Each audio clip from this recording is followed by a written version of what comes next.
Option, तुम ठीक हो ना? आमिर, मैं ठीक हूँ। क्या कुछ हुआ है हमें? क्या जबरदस्त, बम्बास्टिक। अच्छा, बिल्कुल। तुम्हारे लिए सॉरी फील करती हूँ, very sorry.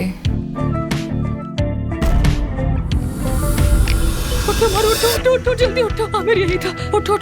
Good morning. Good morning. Good morning. Doctor, patient की उम्र 22 साल है। जब भी एक्साइटेड होती है तो इसका चेहरा लाल हो जाता है। इसका ताल्लुक दिल से भी हो सकता है। इंसान अक्सर अपने जज्बात को छुपाना चाहता है, मैं समझ सकती हूँ। और मसलन झूठ बोलने पर भी। ठीक कहा ना? ये फूल कहाँ से आए हैं, किसने भेजे हैं, सब पता कर फौरन। ठीक है, मैं अभी पता करती हूँ, फिक्र मत जल्दी कीजिए। करो। ओके।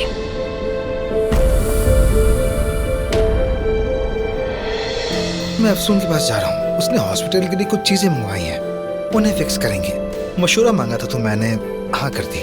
तुम्हें आमिर की तवज्जो अच्छी लगती है ना? दरअसल मुझे उसकी तवज्जो नहीं बल्कि मोहब्बत अच्छी लगती है। मेरी मोहब्बत भी उसे ताकत देती है।